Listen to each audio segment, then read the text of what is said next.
Hey guys, tonight we drift back to the year 1291, to a place where the sea itself seems to shimmer with the last breath of an empire, Acre, the final jewel of the Crusader world. The waves of the eastern Mediterranean slap against its massive harbour walls and gulls scream overhead, circling above ships from every corner of Christendom, Venetian galleys, Genoese merchantmen, hulking French cogs stuffed with pilgrims, spices and rumours. You're standing on the docks at dawn, salt on your lips, a cool wind from the sea brushing against your face, and the air is thick with the smell of tar, horses and fear. Because even though the city looks strong, and it does, a fortress of white stone and glittering towers, everyone here knows it's dying. You walk through the streets of Acre, and it's like stepping into a world that's both glorious and rotten at the edges. Silk merchants from Florence haggle beside Arab translators, monks pass by in black robes whispering prayers, Templar knights clank through the crowd, faces hidden behind steel, spurs jingling like tiny bells of doom. The city still glitters. The cathedrals are polished, the taverns loud, and the markets bursting with figs, glass and gold. But beneath the perfume and incense you can smell decay. Not of the body, of purpose. For nearly a century, Acre has been the last Crusader capital. After the loss of Jerusalem in 1187 to Salah al-Din, yes, the legendary Saladin himself, the Christian rulers of the Holy Land packed up their relics, their pride and their bureaucrats, and moved everything here to this seaside bastion of survival. Now it's the seat of the Kingdom of Jerusalem, which, ironically, hasn't had Jerusalem for generations. The city has become a living museum of lost dreams. You pass the quarters of the Great Orders, the Templars, the Hospitallers, and the Teutonic Knights, each with their own fortresses, flags and arrogance. The Templars' massive keep dominates the southern edge of the harbour, a sheer block of limestone that casts a shadow even at noon. The Hospitallers occupy the western quarter, running hospitals, armouries, and, let's be honest, some of the city's most efficient spy networks. And the Teutonic Knights, the youngest order, sit uneasily between them, trying to look important while everyone else ignores them. The tension isn't just between orders, it's between nations. Acre is crawling with Italians, Frenchmen, Germans and Catalans, each speaking their own tongue, obeying their own lords, and refusing to agree on anything except that they hate one another, slightly less than they hate the Muslims outside the walls. The Venetians and Genoese feud over docking rights. The French nobles drink too much and fight duels over women, or honour, or maybe both. Priests preach unity, but their sermons echo off empty pews. Still, for now, the walls hold, 40 feet thick in places studded with towers, and lapped by a moat on the landward side. From the battlements you can see the countryside of Galilee, green and deceptively peaceful, stretching toward the distant hills. Out there the villages have long since emptied. The farmers fled when the Crusaders began conscripting them for unpaid labour. Closer to the walls you can see the remains of orchards stripped bare, and the bones of siege towers from old campaigns half buried in the soil. Inside the city, though, there's a strange kind of denial, a defiant glitter before the fall. The churches are still filled with song, the taverns are packed. In the palace of the King of Jerusalem, who is really just Henry II of Cyprus, a man who rules this city more in theory than in person, the courtiers still dance. They talk about reinforcements coming from France or England, about papal fleets and holy vows, though everyone knows those fleets aren't coming. Europe has grown tired of crusades. There are newer sins to chase and fresher fortunes to find. At night, Acre glows like a lantern against the dark sea. The sound of the waves mingles with music, flutes, lutes, laughter. You walk along the ramparts and see the stars over the water, each one mirrored by a lantern on a ship's mast. The city looks eternal. It isn't. In the narrow alleys, soldiers whisper rumours of a new Mamluk sultan in Cairo, young but ruthless, gathering armies and engineers. His name is Al-Ashraf Khalil, son of the great Kalawun, who nearly destroyed Acre's neighbours years before. The soldiers say Khalil has sworn to finish what his father started, to erase the last Crusader footprint from the Holy Land. But here in Acre, no one wants to believe it. He won't come this far, says one merchant, slapping his ledger shut. the truce will hold. The truce. That fragile piece of parchment signed years earlier between the Crusaders and the Mamluks. It's the only thing keeping this glittering city from being swallowed whole. It promises peace, trade, and safe passage. But treaties here are like sand castles. One strong tide and they vanish. You turn down toward the docks again. The harbour is alive. Shipwrights hammering, sailors cursing, monks loading crates of grain marked with crosses. The salt wind carries voices in a dozen languages. Somewhere a Templar patrol clanks past, their leader's red cross catching the lamplight like a spark of defiance. They believe, or pretend to, that Acre will stand forever, because God's fortress cannot fall. You pause by the seawall and look out. The Mediterranean stretches endless and calm, silver under the moon. You can almost convince yourself it's peace. But the horizon hides more than waves. Far beyond it, across the desert and the Nile, an empire is stirring, and you know, deep down in the pit of your stomach, that this peace won't last the year. The lanterns on the ships flicker. Somewhere a bell tolls. The wind shifts, carrying a faint scent of smoke from the south. You turn to look, but there's nothing there yet. Nothing but the darkness gathering, quiet and patient. Because this, right here, is the last calm night before the storm that will end the Crusades forever. Morning comes slowly over Acre, spilling gold across rooftops and domes like a benediction that no one quite believes in anymore. The mists lift from the harbour, revealing ships rocking at anchor, flags drooping in the still air. You walk through the market of the chain, where merchants shout in a dozen accents, the smells of spice and seaweed tangling together, cinnamon, sweat and salt. Somewhere nearby, a bell tolls for mass and another for trade. It's always hard to tell which one draws more people. This is what remains of the Kingdom of Jerusalem, the last breath of a dream born 200 years earlier, when men from France and England stormed the Holy Land, believing they could carve salvation out of someone else's sand. Once, this kingdom stretched from the Jordan River to the Mediterranean, with kings crowned in the Church of the Holy Sepulchre, priests blessing swords before battle, and poets singing of God's glory in bloodied rhyme. Now it's a memory locked inside Acre's walls, a relic of ambition slowly suffocating beneath its own weight. You pass the court of the Patriarch, where robed clerics argue over taxes and titles as if the rest of the kingdom still exists. Their parchment maps are a farce, territories shaded in gold that haven't seen a Crusader banner in decades. They debate how to rebuild Jerusalem while barely keeping the streets of Acre clean. One elderly bishop sighs, "God gave us this city as a mercy." Another replies, "Or as a warning." Everywhere you go, you feel that strange tension, pride and decay sharing the same bed. The Crusader elite live like princes, drinking Cypriot wine and eating Venetian figs, while just outside the walls the land is barren and abandoned. You see it in their eyes, the desperate polished certainty of people pretending they still matter. Inside the fortress of the Hospitallers, the air smells of oil and steel. Black-clad brothers hammer armour, fill crossbow bolts and polish helmets that reflect their own faces back at them, tired, sunburned, determined. They still call themselves the guardians of the sick and the pilgrims, but there are no pilgrims left, only soldiers waiting for the next siege. Across town in the Templar quarter, things feel different, colder, more disciplined, but just as divided. Their Grand Master, Guillaume de Beaujeu, is a French noble with a hard jaw and harder faith. He walks the courtyard at dawn, training young knights who swing swords with more courage than sense. The Templars' fortress looms over the harbour like a block of eternity, unyielding, defiant, a statement in stone. We're not leaving. Beaujeu knows the end is coming, though he never says it aloud.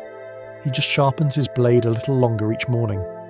The Teutonic knights, in their neat white mantles marked with black crosses, drill nearby, more preoccupied with political alliances than actual warfare. Their commander, Conrad von Feuchtwangen, spends half his day writing letters to German princes begging for reinforcements that will never arrive. Europe's attention has shifted towards Sicily, Aragon, Flanders.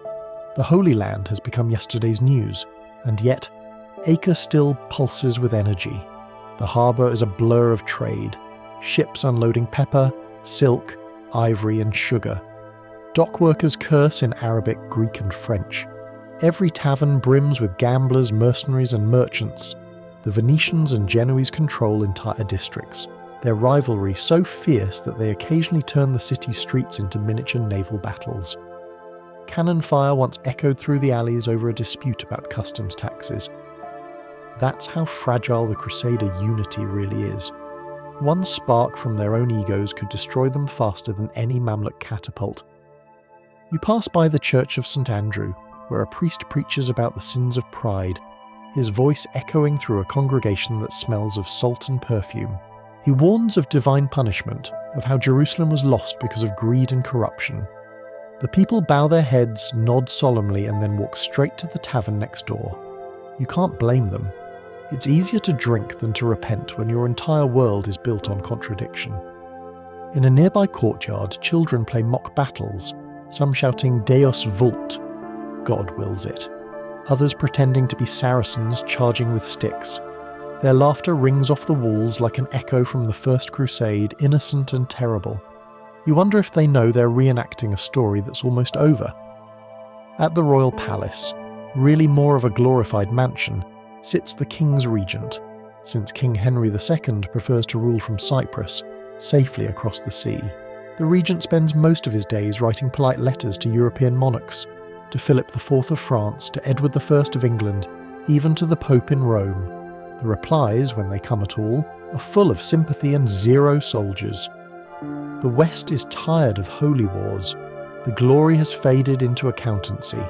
And so, Acre becomes a paradox, a fortress that feels like a marketplace, a capital with no country, a holy city filled with cynics. The men who once marched here for God now trade indulgences for gold. The women who came as pilgrims now run taverns or worse. Faith is currency, and currency is king.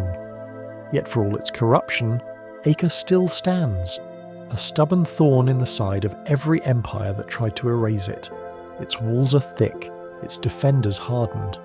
They've outlasted Saladin, outlasted Calawun, and maybe, just maybe, they'll outlast whatever comes next. That's the hope whispered in every alley, sung in every chapel, murmured over every drink.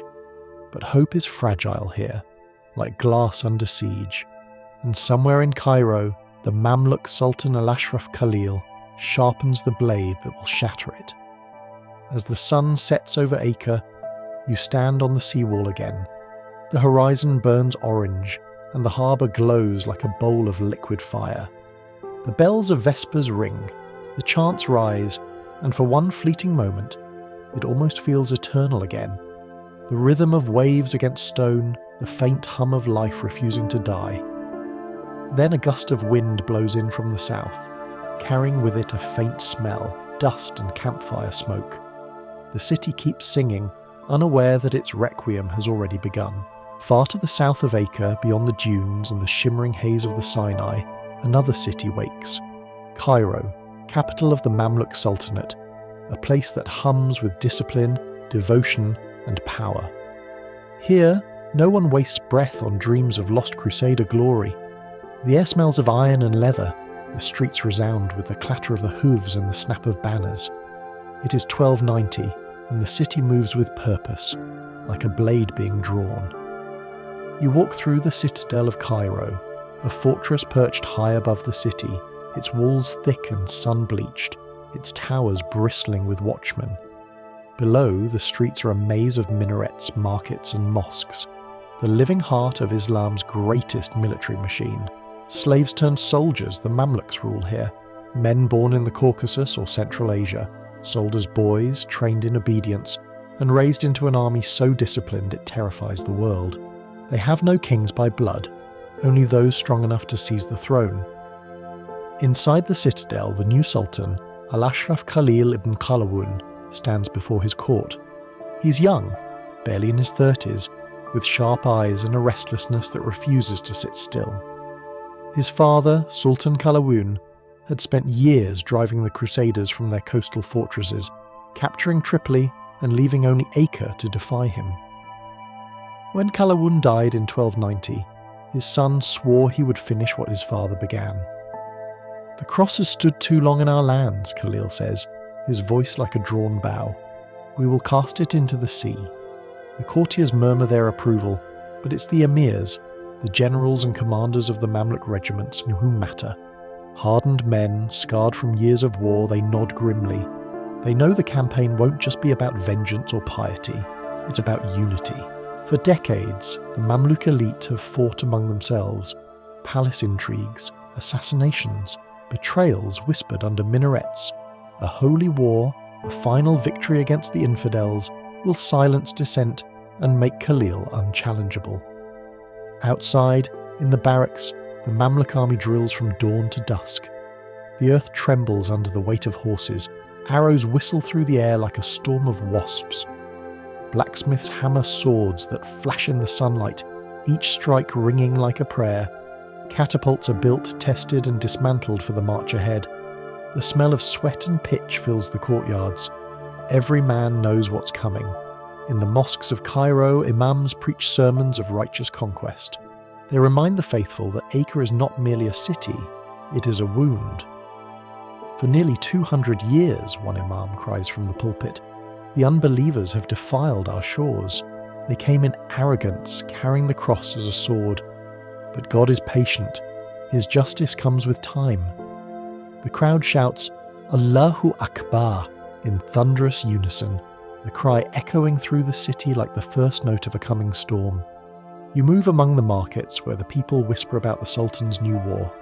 Merchants count the profits they'll lose when trade halts. Blacksmiths sharpen blades. Mothers pray for sons who will never return.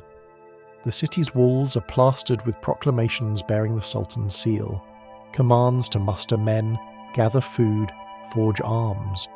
Even the Nile's waters seem to reflect a strange urgency, flowing northward toward destiny. In the palace gardens, Khalil walks beside his chief general, Emir Baybars al-Jashankir, named after the legendary conqueror Baybars of a generation earlier. The Sultan stops before a marble fountain, watching the water spill from one basin into another. "So shall Acre fall," he says, "each wall feeding the next until nothing stands." Baybars bows. "The Franks are divided," he replies. "Their truce with your father was already thin as parchment. They bicker among themselves like fishwives. One insult, one spill of blood, and we will have our cause," Khalil smiles. "Then perhaps we should help them find it." A few weeks later, word arrives, carried on camelback from the coast, that a group of newly arrived Italian knights from the west have attacked a caravan of Muslim merchants near Acre, killing them despite the standing truce. Some say it was arrogance, others drunken stupidity. Whatever the reason, it's enough. The Sultan's court explodes with approval. "A broken oath," cry the imams. "A just cause," cry the soldiers. Khalil's lips curl into the faintest grin. He summons his scribes. "Write to the governors of Syria and Egypt," he commands. "The truce is broken." The army marches. Within days, messengers gallop through Damascus, Aleppo and Homs, their banners streaking like fire across the sky. Trumpets sound in every garrison. Minarets tremble with the call to arms. The Mamluk Empire is mobilizing. In Damascus, the great square fills with troops, armoured cavalry glittering like mirrors in the sun, archers with quivers full of black-fletched arrows, engineers hauling the massive beams of siege towers. Artisans carve stones for counterweight trebuchets. The air vibrates with hammer blows and the neighing of horses. On the city's edge, a preacher climbs onto a cart and shouts, "God has given us one city left to cleanse. When Acre falls, the earth will breathe again." Khalil himself rides out from Cairo at the head of his army, his banner a field of gold with black script proclaiming victory is from God.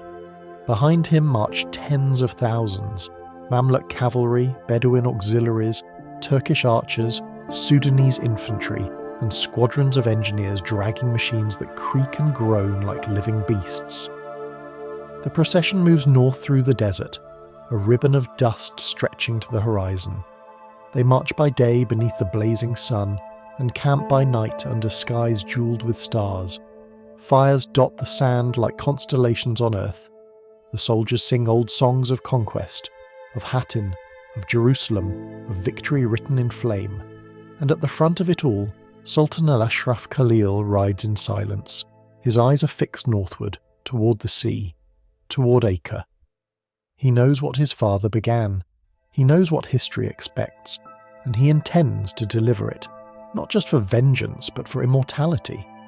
Behind him, the call to prayer rises across the desert. Ahead, beyond the horizon, the cross of Acre still gleams, faint, stubborn, and doomed. The sea wind blows colder over Acre, and with it comes the scent of trouble. It begins with whispers, the kind of rumours that slither through taverns before they reach the council chamber. The truce with the Mamluks, that fragile scrap of parchment inked years ago by diplomats who hated one another, is unravelling. Not from treachery, at least not the planned kind. It starts with stupidity. A ship from Italy docks one night in late 1290, its hold packed with mail-clad men, newly arrived Crusaders, mostly French and Italian adventurers answering a call that no pope has issued in years. They're young, loud, full of wine and righteousness. They've never seen the Holy Land before. They don't know its rules. To them, Acre is still a war zone where infidel means fair game. You find them swaggering through the Venetian quarter, all arrogance and chainmail, boasting of how they'll reclaim Jerusalem. They drink until dawn, stumble into the Muslim merchants' district, and, as always happens when pride meets ignorance, violence sparks. A scuffle becomes a massacre. By sunrise, more than 30 Muslim merchants lie dead in the streets, their blood mixing with spilled wine. The killers flee into the Latin Quarter, laughing. They think they've done God a favour. But Acre is not a world of absolutes anymore. It's a city balanced between truce and annihilation. Within hours, Muslim envoys rushed to the city's governors demanding justice. The Mamluk merchants had been under guarantee of safe passage, protection written in the same treaty that keeps the Sultan's army from marching. The Council of Acre convenes in panic. The Templars, the Hospitallers, the Italian traders, and the royal officials gather in the palace hall, their voices echoing off marble and fear. "The Sultan will demand blood for blood," says one of the Templar commanders. "We can hand over the culprits," suggests a Venetian. "Show our good faith." The younger knights protest. They were soldiers of Christ. You'd surrender them to infidels? "You'd prefer to surrender the city?" the Venetian snaps. At the head of the table, Guillaume de Beaujeu, the Templar Grand Master, raises a hand. His face is pale, his eyes shadowed by experience. "We will not hand over knights to a Muslim court," he says quietly, "but we will send an apology, a strong one." The Sultan may accept reparations. He knows, even as he says it, that it's too late. Envoys ride south with letters sealed in red wax full of apologies and excuses, but somewhere beyond the Sinai, Sultan al-Ashraf Khalil already knows what happened. His scouts reach him before the ink dries. The reports are precise. Christian soldiers, acting under the banner of Acre, murdered Muslim traders under truce. When the messenger finishes reading, Khalil doesn't speak for a long time, then softly, "So the Franks have broken the peace." The tent goes silent. The Sultan's vizier bows. "Shall I prepare envoys, Majesty?" Khalil shakes his head. "No, prepare the army." The words fall like hammer blows. Back in Acre, the council receives the reply weeks later, a parchment carried by a trembling courier who refuses to stay the night inside the city. The letter is short. "You have violated the covenant between us. You have shed blood under my peace. I, Al-Ashraf Khalil, servant of God and Sultan of Islam, will come to Acre and purify it of your corruption. Prepare your city, not for parley, but for judgment." The seal is still warm from the desert sun. The panic that follows is swift, total and irreversible. The markets close first. Merchants from Damascus and Cairo flee by ship, taking their families and goods. Prices for food and water double overnight.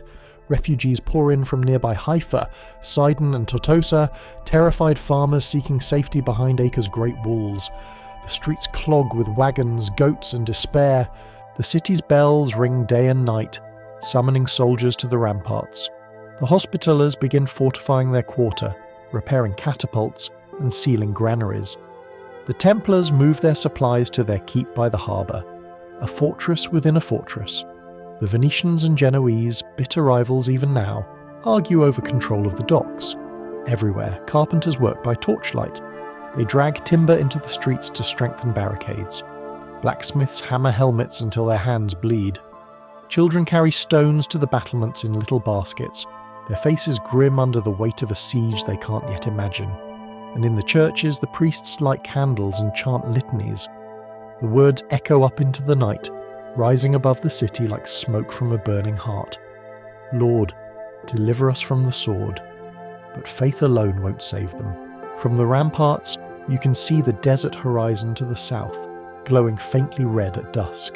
The fires of the Mamluk vanguard still days away but already close enough to stain the sky.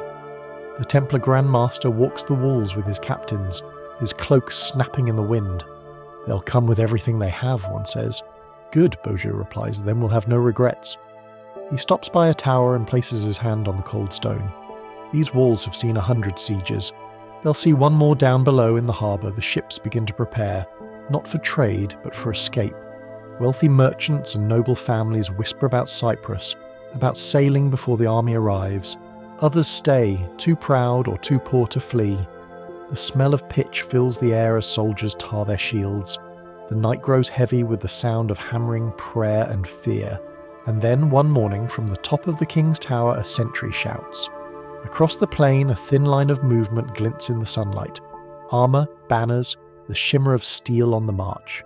The Mamluk army has crossed the river and is advancing in perfect order. Behind them, siege engines roll forward on great wooden wheels. The dust of their coming darkens the horizon. Acre's bells begin to toll, slow and solemn, as if for its own funeral. The truce is dead. The Holy Land will have no more treaties, only reckoning. The sun over Egypt is pitiless, a white coin hammered flat across the desert sky. The heat shimmers off the stone walls of Cairo's citadel, where the banners of Sultan al-Ashraf Khalil ripple in the wind like tongues of flame. Inside, the courtyards are alive with noise, soldiers shouting orders, the clang of forges, camels braying under loads of wooden rope. The great army of Islam is preparing to move. You stand at the edge of the parade ground and feel the earth tremble as squadrons of Mamluk cavalry wheel into formation. Thousands of men born in faraway lands, Circassians, Kipchaks, Mongols, Turks, each raised from slavery into the brotherhood of the sword. They are the living machine of the Sultan's will.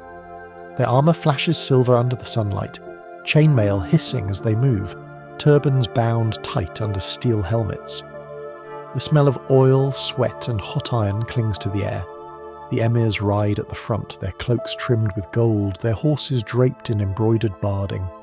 Behind them come the archers, carrying composite bows polished to a dull shine. Farther back, the infantry, Sudanese spearmen, Kurdish swordsmen, Bedouin scouts, march in long, dust-raising columns. But what turns the ground into thunder are the war machines. Massive trebuchets, siege towers, mangonels and battering rams, all disassembled into sections for the long journey north. Each is dragged by teams of oxen and camels, their ropes creaking like ship rigging. At the centre of it all rides Sultan Khalil himself on a black Arabian stallion. His armour is dark steel chased with silver, and at his hip hangs a curved sword said to have belonged to his father, Kalawun, conqueror of Tripoli. Around his neck glints a small relic, a shard of stone said to have come from the Dome of the Rock in Jerusalem. The young sultan sits straight in the saddle, his expression unreadable, his eyes fixed northward. He raises his hand and the drums fall silent. Only the wind moves. Then, in a voice that carries across the entire plain, he says, "The hour has come. We march to erase the last stain of the Franks from the land of Islam." The army answers with a single cry that rolls like thunder across the desert. Allahu Akbar. The drums begin again, deep, slow, irresistible, and the column begins to move. The road from Cairo to Syria is long and hard, cutting through desert plains and narrow passes, over cracked earth and under merciless sky. The heat during the day is unbearable, the nights are bitter cold. The men march by the light of torches, their faces smeared with dust, their banners fluttering black and gold against the horizon. Every morning before dawn, the Sultan halts the army to pray. The muezzin's voices rise over the camp, echoing through the darkness. 1,000 voices joined in unison, filling the silence of the desert. It sounds less like devotion and more like destiny. As they move north, the emirs ride beside the Sultan discussing strategy. Some favour a direct assault, others urge caution, reminding him that the Franks of Acre are desperate, that desperate men fight like wolves. Khalil listens, silent, stroking his horse's mane. When they finish, he says only, "The wolf dies, the storm does not." By the time they reach Gaza, the army has swelled to nearly 40,000 men. Reinforcements from Damascus, Aleppo and Homs join them. Fresh horses, engineers, caravans of supplies. The roads tremble under their passage. The caravan stretches for miles, a river of men and beasts flowing toward the sea. Every village along the route prepares for them. Farmers bring dates, bread and water. Blacksmiths line the road offering to mend armour. Imams bless the army as it passes. To the people of the land, this is not just a war. It is a sacred cleansing, the long-awaited end of the Crusader presence in the east. Children climb onto rooftops to watch the banners pass. Women throw flowers onto the road that turns them to dust. In Damascus, the army camps outside the city walls for 3 days to gather final supplies. The Sultan holds council in the Umayyad Mosque, the same mosque where his father once prayed after conquering Tripoli. The chamber smells of frankincense and sweat. Acre, Khalil says, pacing before his generals, is not a city. It is a thorn. Pull it out, and the wound will finally close. The generals nod. They know he's right. The Crusaders are outnumbered, outgunned, and isolated. Europe has abandoned them. Still, they are fanatics, and fanatics fight to the death. When the council ends, the Sultan visits the camp by night. He walks among the soldiers, speaking softly, shaking hands, blessing them like a priest. They look at him with reverence, a warrior king touched by God's fire. The next morning, the march continues. They pass through Homs and Hama, then along the coast toward Tripoli, which the Mamluks conquered 3 years earlier. The ruins of the Crusader castles rise like ghosts against the hills, Safita, Magat, Crac Chevalier, each one a silent witness to the tide that's coming. The men laugh as they pass, shouting, "Acre will join them soon." As the army nears Acre, scouts ride ahead, reporting back each evening. The Franks are reinforcing the walls, they say. They've called every knight from Tyre to Cyprus. Khalil listens and nods. "Good," he says. "Let them all come. It will save us the trouble of hunting them later." By April 1291, the plain outside Acre is alive with dust. The sea glints to the west. The city rises from the earth like a fortress of light. Towers gleaming white in the sun, banners of red crosses snapping in the breeze. From a distance, it looks eternal. But Khalil knows what eternity really looks like, and it isn't stone. He halts his army and orders the tents raised. Thousands of canvas peaks bloom across the fields, from the north gate to the shoreline, enclosing Acre in a half-moon of steel and prayer. The engineers begin assembling the siege engines. The smell of pitch and oiled wood fills the air. Khalil rides to a rise overlooking the city. The wind whips his cloak around him. Behind him, his army waits in silence. Before him, the walls of Acre gleam like polished bone. He lifts his hand. "Build," he says. The first trebuchet stones begin to rise. Far inside the city, the church bells ring in alarm, echoing faintly across the plain. On the ramparts, the Templars and Hospitallers appear, black and white cloaks billowing in the wind. The defenders shout curses. Khalil smiles faintly. "Let them shout," he murmurs. "Tomorrow they will scream." The drums begin to beat again, slow, deliberate, in time with the hammering of the siege engineers. Each beat feels like a countdown, and from the sea, the waves keep rolling in, indifferent as they've always been, carrying the same salt that will soon mingle with the blood of both conqueror and conquered. The march from Cairo is over. The war for Acre has begun. The first morning, the Mamluk army appears on the horizon. Acre wakes to a sound that doesn't belong to the sea. The waves still slap the harbour walls, the gulls still scream, but beneath it all runs a low rhythmic tremor, the thud of drums and the creak of siege engines. From the top of the king's tower, a sentry squints into the haze and goes white. The dust cloud stretches as far as the eye can see, shimmering under the sun like a storm of sand and metal. The enemy has arrived. By mid-morning, the plain outside the city is black with men and horses. Rows upon rows of Mamluk tents rise with geometric precision. A city of war facing a city of stone. The banners of the Sultan, gold and black, snap in the sea wind. Behind them, the massive timber arms of trebuchets glint in the light. You can almost hear the hum of tension, like a bowstring drawn across the horizon. Inside Acre, everything changes in an instant. The bells begin to ring, first one, then another, then all at once. Their clangs echo through the narrow streets, bouncing off the marble facades and vaulted roofs. "To the walls," someone shouts. Soldiers drop what they're doing. Shopkeepers drag shutters closed. Priests pour into the streets, clutching crosses and shouting prayers as if volume might equal protection.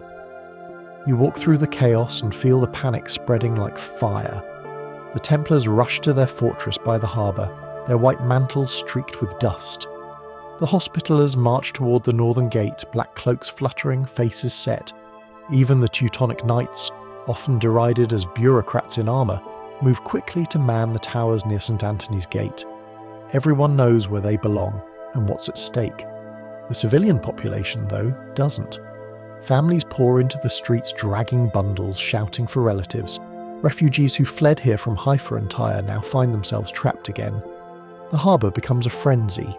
Sailors trying to ready ships, nobles arguing over passage to Cyprus, dockhands throwing barrels of grain onto decks. The air smells of salt, tar, and terror. At the palace, the High Council of Acre gathers in emergency session. Guillaume de Beaujeu, Grand Master of the Templars, presides, his chainmail still dusty from the walls. Across from him sits Jean de Villiers, Grand Master of the Hospitallers, his face pale but calm. Between them, merchants and envoys shout over each other, Venetians demanding protection for their warehouses, Genoese insisting on priority at the docks, priests pleading for the relics to be evacuated first. "Enough," Beaujeu says, his voice cutting through the noise. "The Sultan is at our gates. The truce is broken. There will be no negotiation." A Venetian merchant protests. "But perhaps," Beaujeu interrupts, "you'll start praying instead of scheming." The council falls silent. For all their differences, everyone knows there's no diplomacy left. Acre will have to stand or vanish. The orders go out. Every man capable of carrying a weapon is summoned.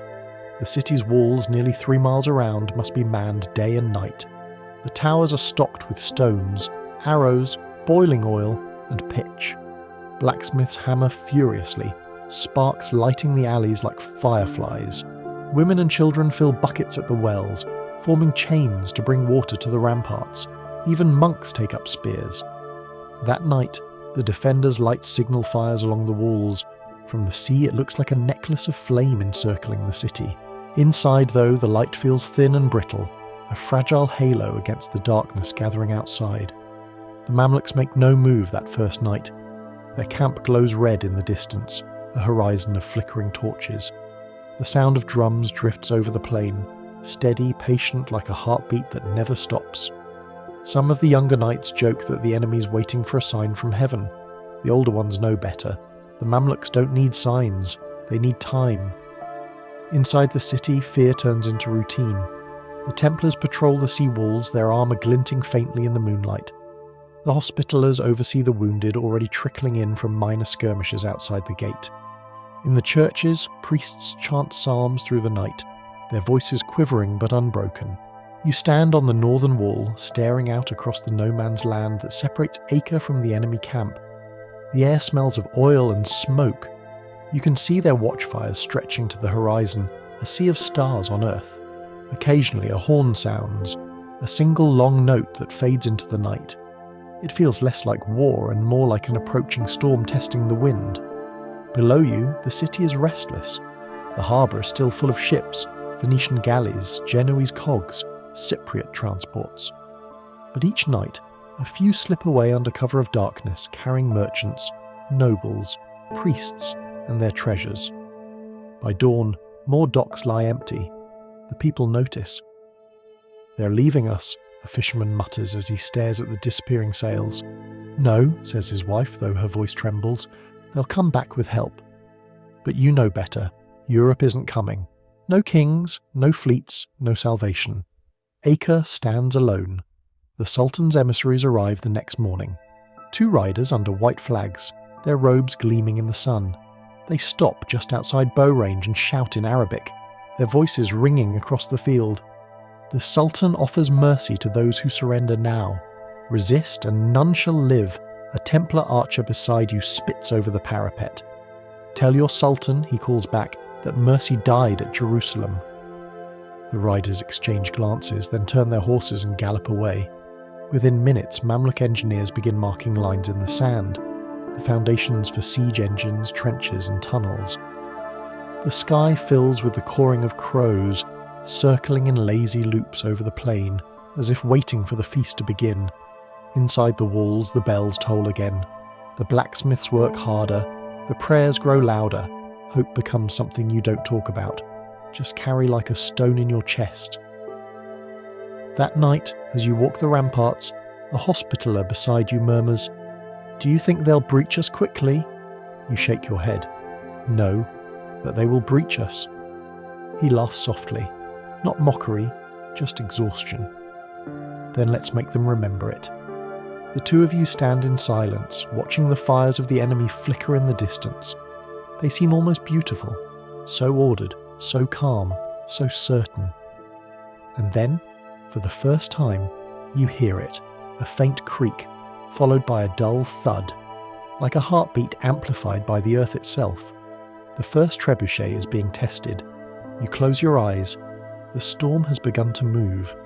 By dawn, the plain before Acre is no longer earth, it's motion.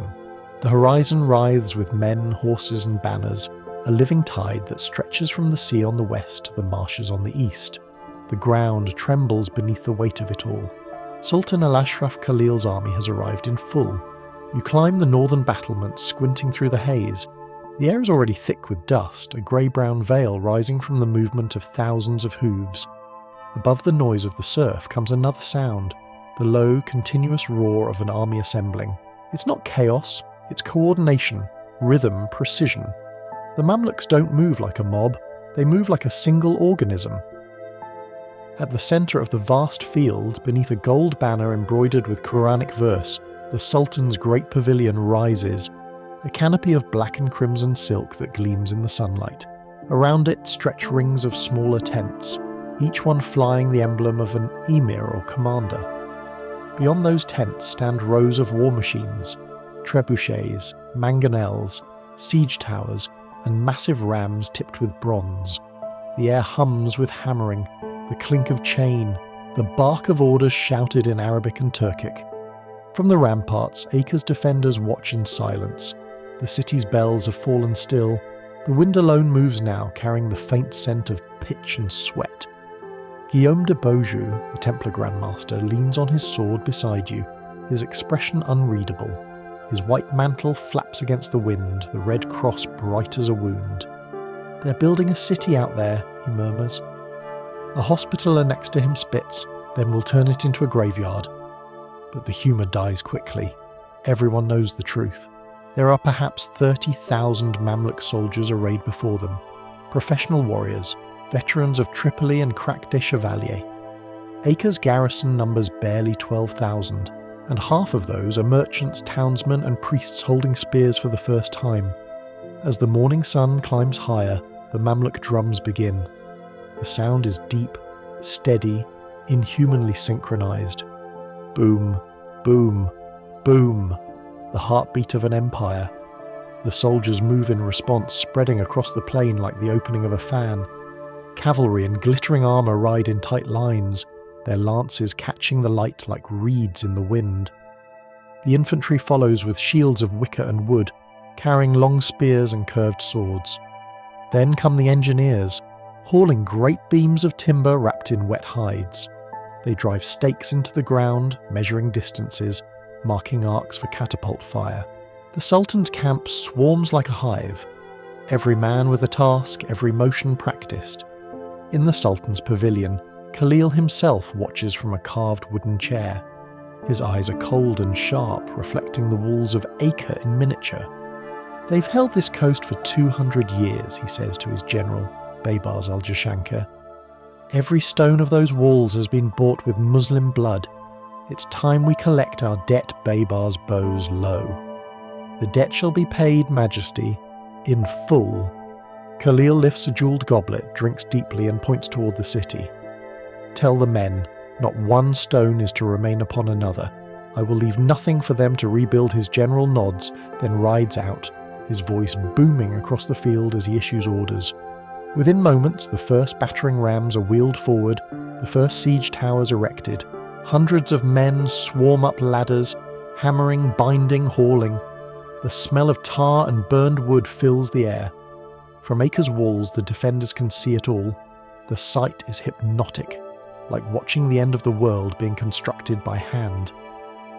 On the sea wall, the Templars' trebuchets are rolled into place.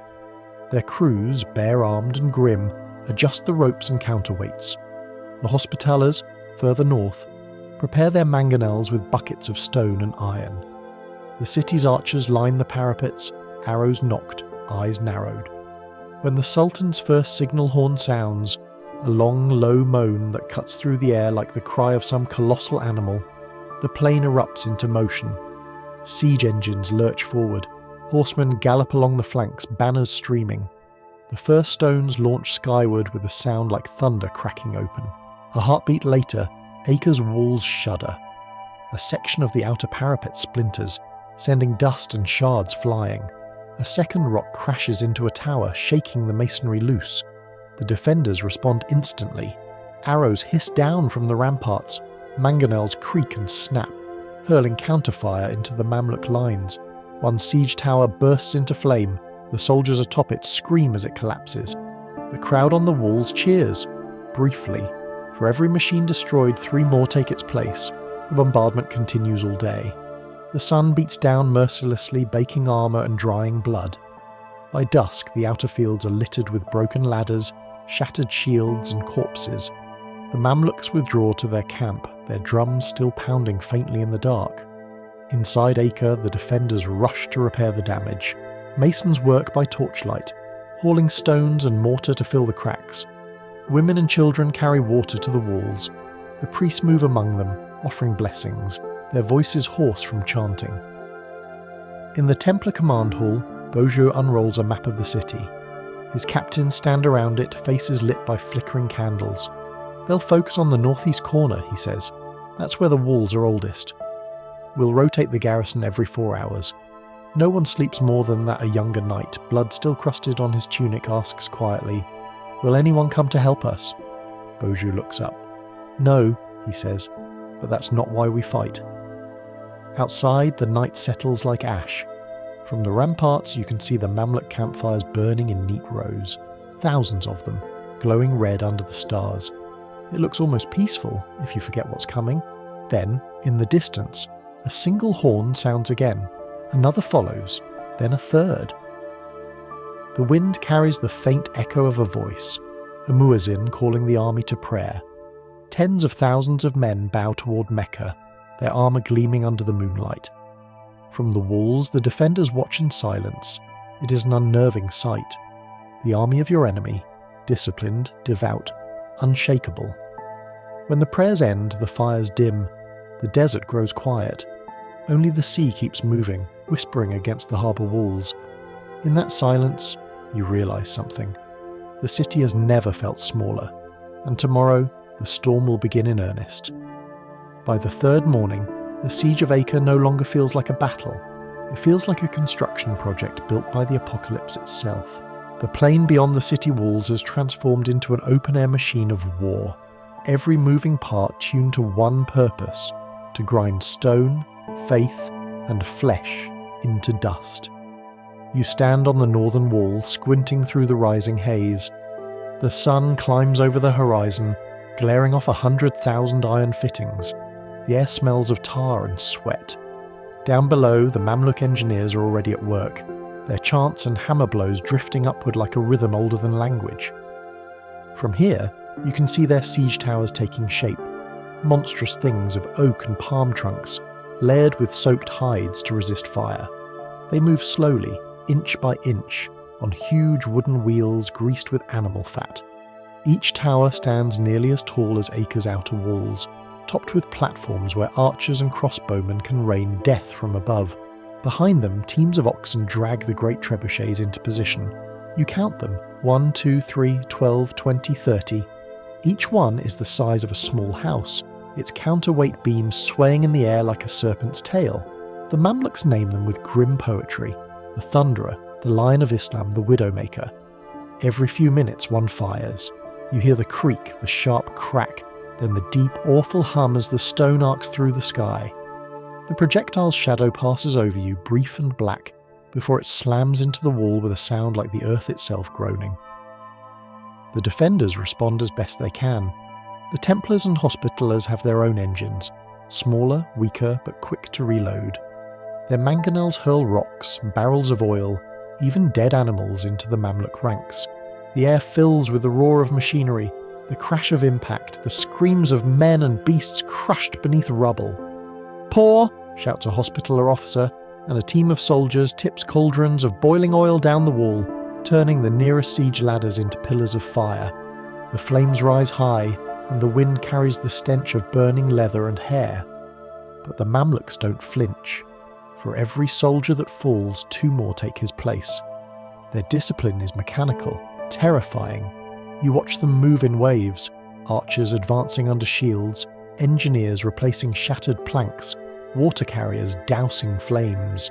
Even from this distance you can hear their officers shouting in Arabic, "Forward! Forward!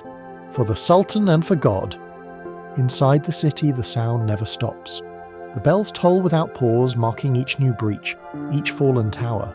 Civilians run through the streets carrying water, sand and wounded men. The Hospitaller infirmary overflows, its floors slick with blood. Monks chant prayers as they stitch wounds and whisper final confessions. At the Templar fortress, Guillaume de Beaujeu climbs the battlements. Dust streaks his white mantle, his eyes are rimmed red from sleepless nights. He stares down at the siege lines through a haze of smoke. "They build faster than we can kill," he mutters. A younger knight beside him laughs bitterly. "Then we'll have to kill faster." The Grandmaster smiles faintly, the ghost of humour. A sound strategy. If we live long enough to test it by midday, the noise is unbearable. The walls shudder constantly. Clouds of pulverised limestone drift through the streets, coating everything in white. Armour, skin, even bread. When you breathe, it tastes like chalk. The sea wind carries grit into your eyes, your mouth, your soul. The Mamluks don't relent. They've dug trenches now, zigzagging toward the walls, deep enough for men to crawl unseen. From these trenches, they tunnel beneath the foundations, stuffing the passages with timber and pitch. Every few hours an explosion shakes the ground as another mine collapses, taking a section of wall with it. "Counter-tunnels!" shouts a Templar sergeant. Men with picks and torches crawl into the earth to meet their unseen enemies below. Sometimes they return, faces black with soot, gasping. Sometimes they don't return at all. At sunset, the first assault begins. Drums thunder, horns wail. The Mamluk infantry surges forward in a tide of colour and sound. Blue banners, red shields, curved blades flashing in the dying light. The defenders line the walls, firing until their fingers blister. Arrows blot out the sky. The clash is deafening.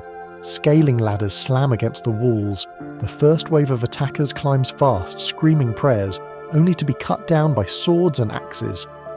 Hot sand pours from murder holes, blinding the climbers. Oil ignites below, turning the moat into a ring of flame. The smoke chokes you. The air is thick with sparks and shouting. A Templar beside you takes an arrow through the throat and collapses without a sound. You shove him aside and keep firing. Everyone does. There's no time to grieve, no room to think. The battle has become pure instinct. After hours of slaughter, the Mamluks fall back, dragging their wounded through the mud. The defenders cheer, voices hoarse, eyes wild. The walls still stand, for now. Night falls. The fires burn low, crackling in the ruins of ladders and corpses. The air smells of salt, smoke, and decay. You lean against the battlements, too tired to speak. Across the plain, the Sultan's pavilion glows like a jewel in the darkness. Inside, Al-Ashraf Khalil sits cross-legged before a map of Acre, studying it by lamplight. Around him, his generals whisper. The Sultan traces a finger along the northern wall, and the oldest the weakest. There, he says. Tomorrow the towers roll forward. He stands and looks toward the city, where the fires still flicker. Let them sleep, he murmurs. It will be their last rest. Back on the walls, you close your eyes. The stones beneath you feel warm, alive, almost pulsing with the memory of every siege Acre has ever endured. The wind shifts, carrying the distant sound of hammers striking wood. Thunk, thunk, thunk, the Mamluks rebuilding what you just destroyed. The rhythm is relentless, unstoppable. You realise then that the real battle isn't fought with swords or arrows. It's fought with time, and time, like the enemy outside, is infinite. The siege enters its second week, and Acre no longer knows silence. The city has become an echo chamber of destruction. Every heartbeat answered by the crash of stone, every prayer drowned by the whine of incoming missiles. The walls that once gleamed like white marble under the sun are now blackened, cracked, and scarred. Every corner smells of ash. You wake before dawn to the sound of drums, deep, steady, relentless. Then comes the creak of ropes and the groan of the wood. The Mamluk trebuchets begin their work. The air itself seems to hold its breath before each launch, and then the world explodes. The first stone strikes the king's tower, pulverizing the battlements. A rain of shattered limestone pelts the streets below, sending people running for cover. The second hits the Templar wall, splintering its parapet into jagged fragments. The third finds the Hospitaller quarter, collapsing an outer gallery where monks had been tending the wounded. The noise is unceasing, the rhythm almost hypnotic. Creak, crack, silence, then the deep boom of impact. It goes on for hours, for days.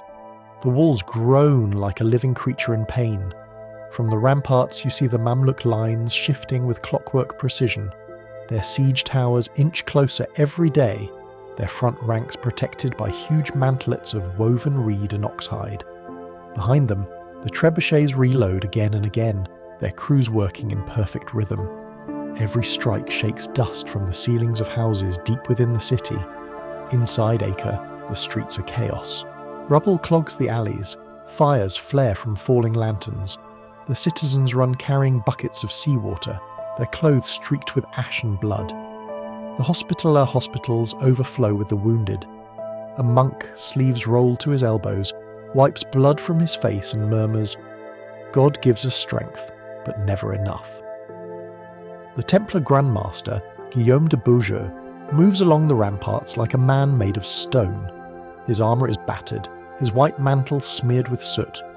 Each time a tower crumbles, he's there, directing repairs, shouting orders, pulling men back into line.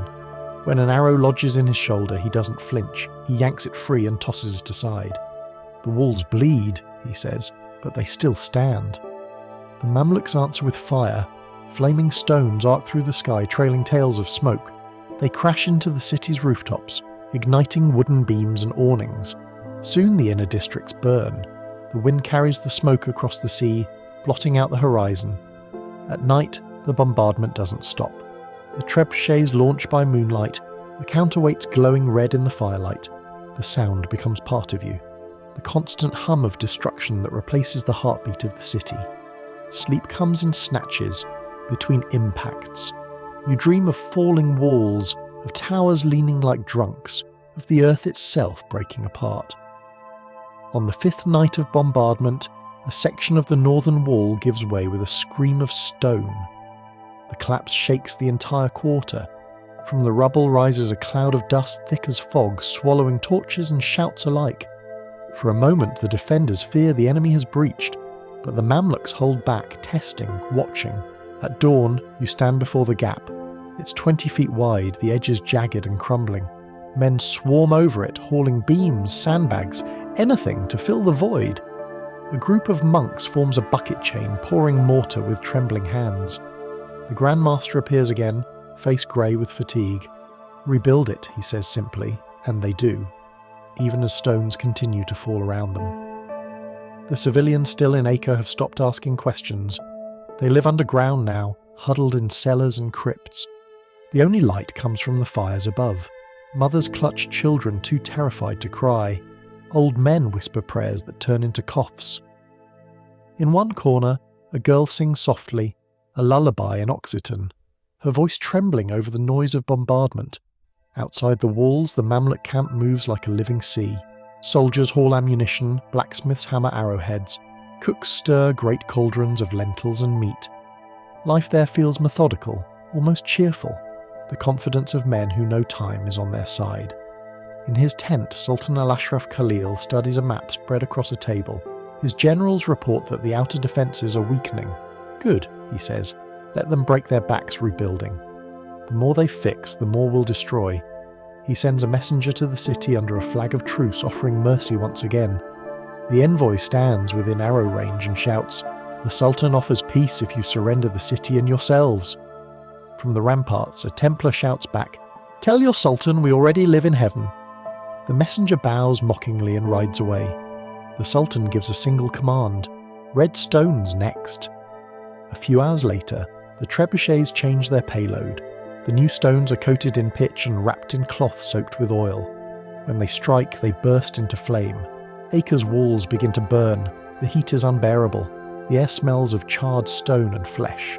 Still, the defenders endure. They fight fires, repair breaches, patch walls with debris from fallen houses. One soldier laughs as he shoves a timber into place. "If the walls fall," he says, "we'll build new ones out of corpses." By the 10th day, the walls are cracked like pottery. Huge fissures run through the towers. Every blow sends tremors deep into the earth. You can feel it in your teeth. The Templars and Hospitallers now rotate shifts every few hours to prevent collapse. Of the men, as much as the walls. On the 11th morning, you climb the parapet to see the plain. The Mamluk siege works are so close you can see the faces of the engineers. They smile. Behind them, fresh troops assemble, cavalry glinting under the rising sun. Then comes the horn. The great assault begins. The trebuchets fire one last coordinated volley. 30 stones in a single breath. The walls erupt in dust and flame. From the haze, the Mamluks surge forward, roaring, ladders and shields raised. The ground shakes under their charge. From every tower, the defenders respond. Arrows raining, boiling oil pouring, stones hurled by hand when nothing else remains. The clash is cataclysmic. Men scream, metal shatters, blood sprays across the stones. You fight until your arms ache, until your sword feels like an extension of your bones. Somewhere beside you, a knight shouts the old cry, "Deus vult," God wills it. For a heartbeat, the walls feel alive again, roaring with defiance, but the cracks are spreading. The foundations groan. Another section collapses, dragging defenders with it into the dust. The Mamluks fall back before nightfall, leaving piles of bodies against the walls. The defenders cheer, but the cheers are hollow. You all know it. The wall won't survive another day. As darkness falls, the bells of Acre ring once more. Their sound is cracked and weary. The priests in the churches light candles for the dead, though there isn't enough wax for everyone. In the distance, the Sultan's pavilion glows red against the horizon. He is smiling. The bombardment has done its work. Tomorrow, the walls will fall. At dawn, the air over Acre feels heavier than usual, thick, charged, expectant. The smoke of the previous night's fires hangs over the harbour, veiling the rising sun in dull red light. Every bell in the city tolls again, but the sound is hoarse, uneven, like the voice of someone already dying. Men wake in silence, eyes hollow, armour still on from the night before. They don't need orders. Everyone knows what's coming. The Mamluk camp beyond the walls is a vision of order. Thousands of men move with clockwork precision, banners snapping in the morning wind. The Sultan's pavilion gleams under the sun, its black silk banners embroidered with verses that speak of divine victory. You can hear the hum of the army, the tightening of ropes, the thud of hammers. And then the drums begin again, slow, deep, relentless. Inside the city, Grand Master Guillaume de Beaujeu walks the ramparts one last time. He pauses at every tower, speaking softly to the men. Hold fast. Hold your ground. Every hour we stand is a victory. His voice is calm, steady, even as dust drifts down from the cracked masonry above him. He passes by Jean de Villiers, the Hospitaller commander, who nods grimly. If the walls fall, Villiers says, we'll fight in the streets. Beaujeu touches his shoulder. Then may God walk those streets with us. You follow him to the northern wall, the section that has taken the worst of the bombardment. The ground beneath it is laced with Mamluk tunnels, their entrances hidden behind lines of mantlets and shields. The defenders can hear the faint, eerie scraping of picks beneath the stone. They're mining again, someone whispers. Beaujeu glances down at the cracked mortar and nods. Then pray the earth holds a little longer. It doesn't. Shortly after sunrise, a sound rises from the ground.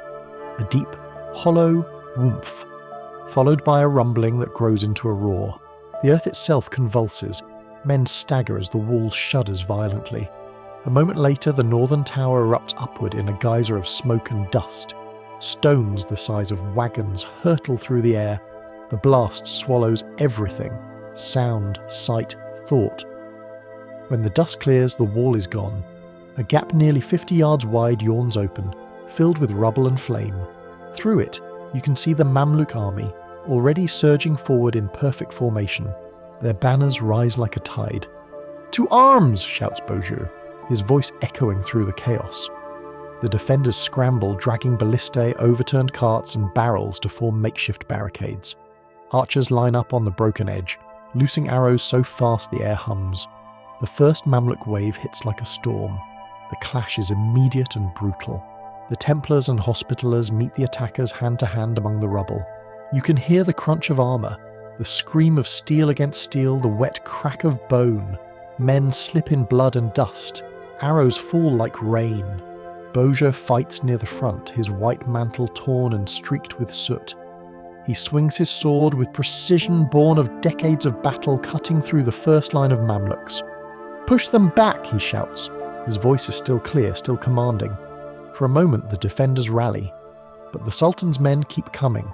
They pour through the gap like water through a broken dam. Behind them, engineers roll forward with wooden screens and shields widening the breach. Archers on the Mamluk towers rain fire from above, their arrows tipped with oil-soaked rags. The wind carries sparks into the city's wooden roofs. Another fire starts, then another. The sky darkens again with smoke. You fight until your sword sticks in a corpse and won't come free. You drop it, grab another from the ground and keep going. Around you, the shouts blend into one endless roar. A Hospitaller collapses beside you, an arrow through his chest. His last words are a whisper. "Tell them we held." And still, somehow, you do. For hours the defenders hold the breach.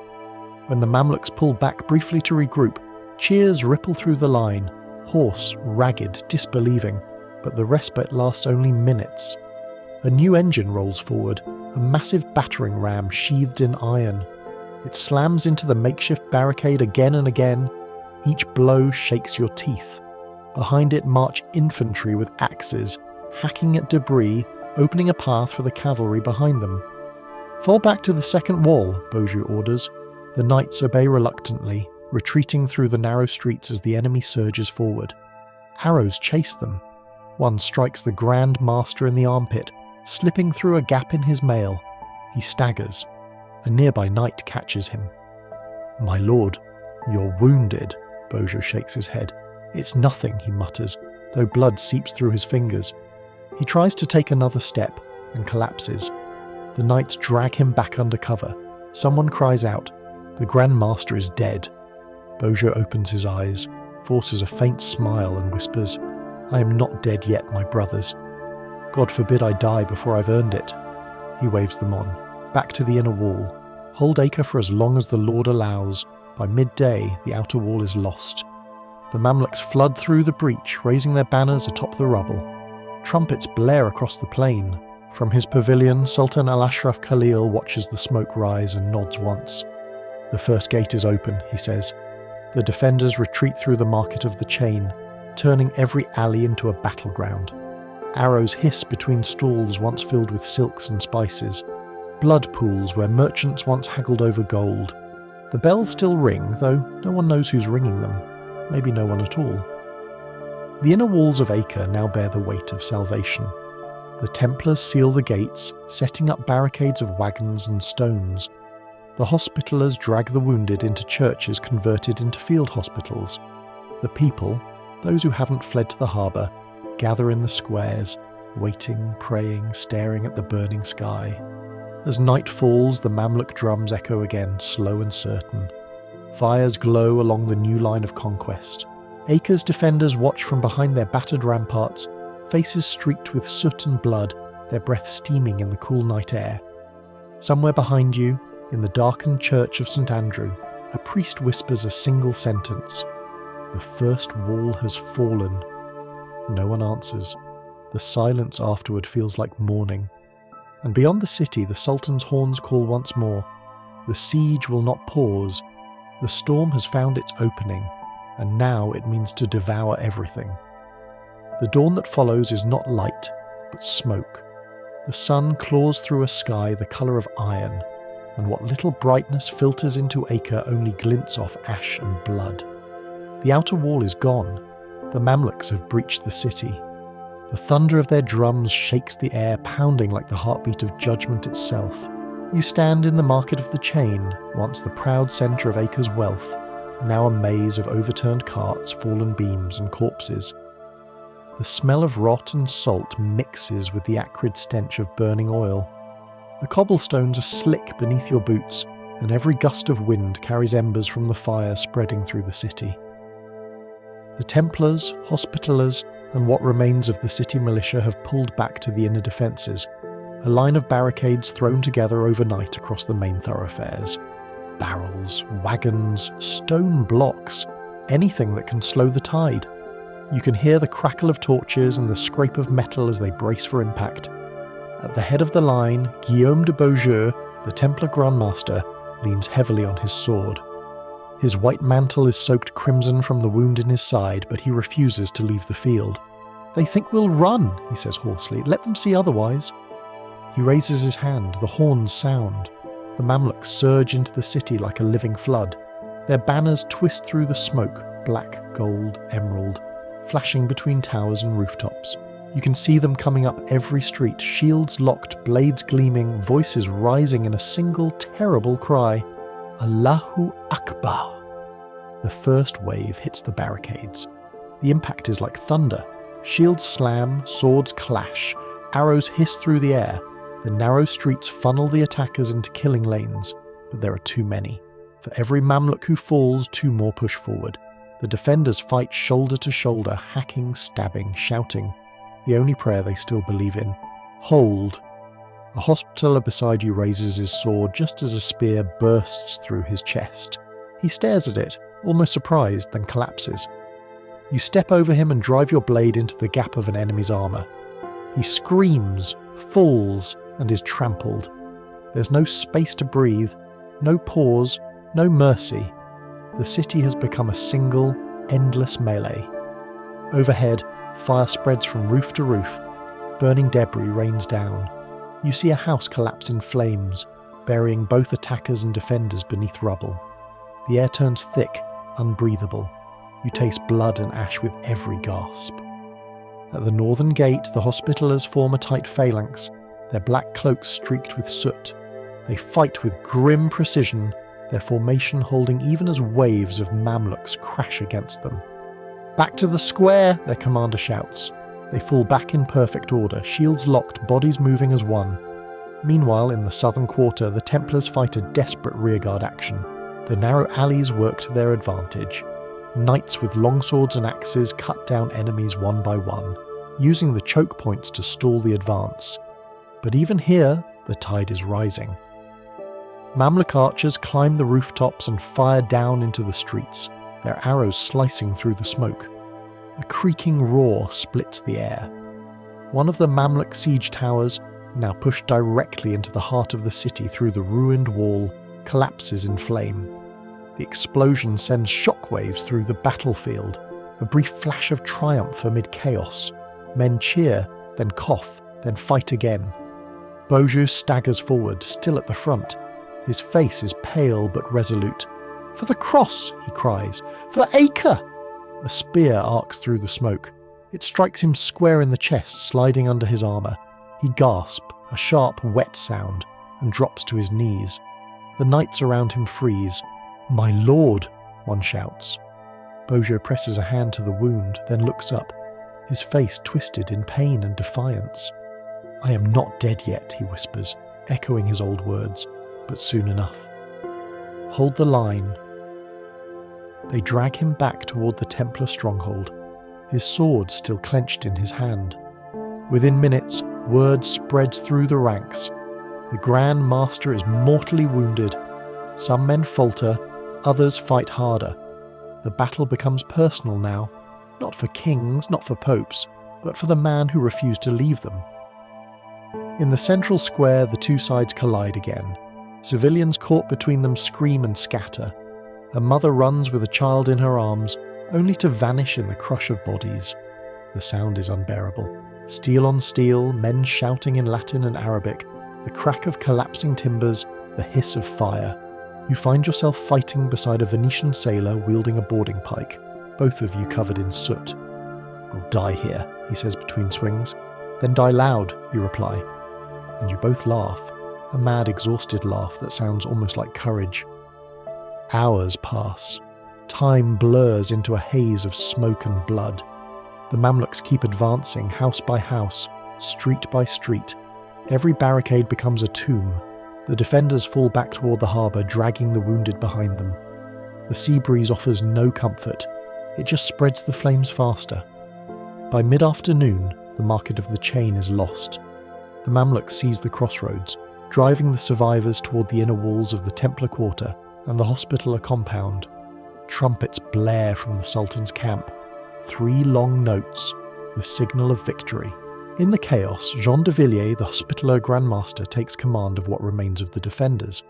His face is streaked with blood, his left arm broken. To the citadel, he shouts, "Fall back! Save who you can!" You retreat through the burning streets. Behind you, the last of Acre's towers crumble in on themselves, spewing dust and fire into the sky. The mosques and churches are indistinguishable now. All just ruins, all equal under the hammer of war. At the harbour, the ships still wait, some already overloaded, others fleeing despite the shouts from the quay.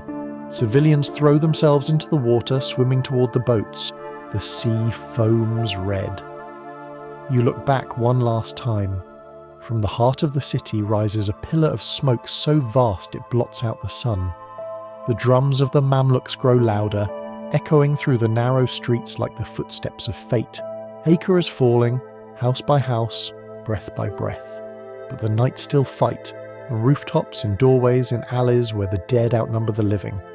Their swords flash until they break, their shields splinter until nothing remains but hands and will. You retreat with them to the Templar Keep, that last bastion by the sea, the fortress that has never fallen. Not yet. Behind you the streets burn, ahead the harbour roars. The walls of Acre are gone, the city is dying, and only one question remains. How long can stone and faith outlast fire?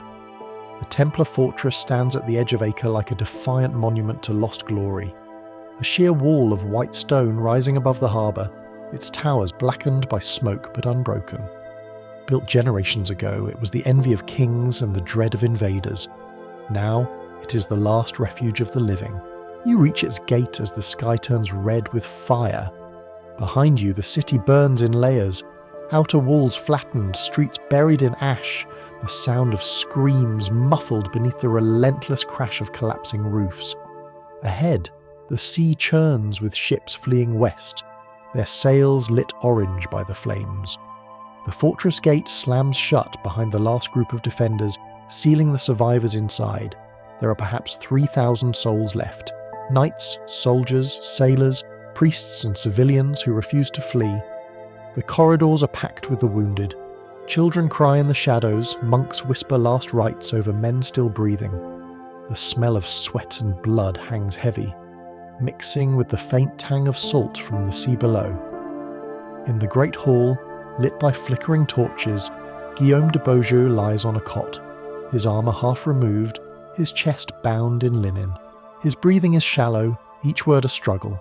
The surviving commanders, Jean de Villiers of the Hospitaller, Roger de Flor of the Templars Mariners, and several lesser knights, kneel beside him. Beaujeu opens his eyes. The city. Villiers lowers his head. Lost, my lord. The Mamluks hold the markets and the palace. The fires have reached the northern quarter. Beaujeu exhales, a sound between a sigh and a growl. Then we are the city now. His gaze drifts toward the wall where the Red Cross hangs. We hold until the sea takes us. Outside, the Mamluks regroup for the final assault. Sultan al-Ashraf Khalil, watching from a rise beyond the ruins, orders his engineers to drag the trebuchets closer to the water's edge. No quarter, he says coldly. This fortress is their god. Let us kill it. The bombardment begins again, closer, fiercer, unending.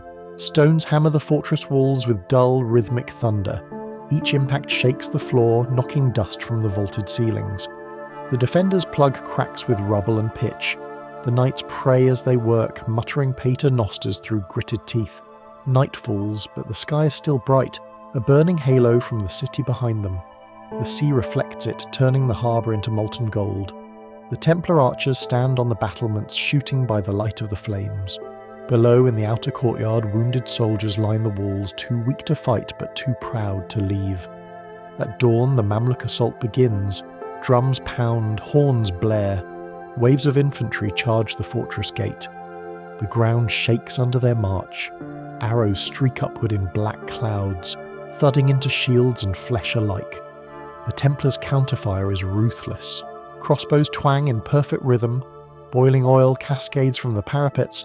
Catapults launch stones wrapped in burning cloth.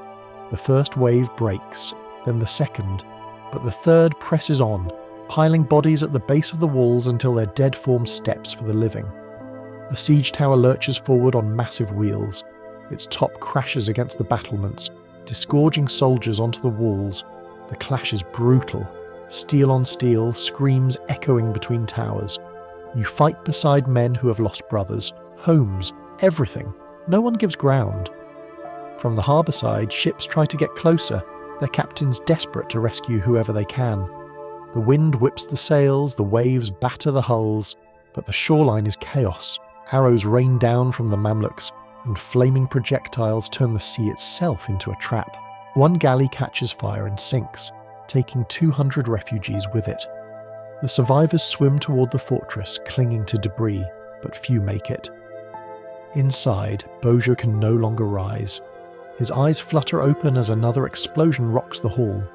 How long? He murmurs. Until sunset, perhaps, Villiers answers softly. The Grand Master smiles faintly.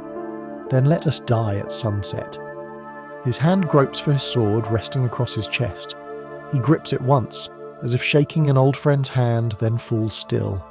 Someone whispers, "The Grand Master is gone."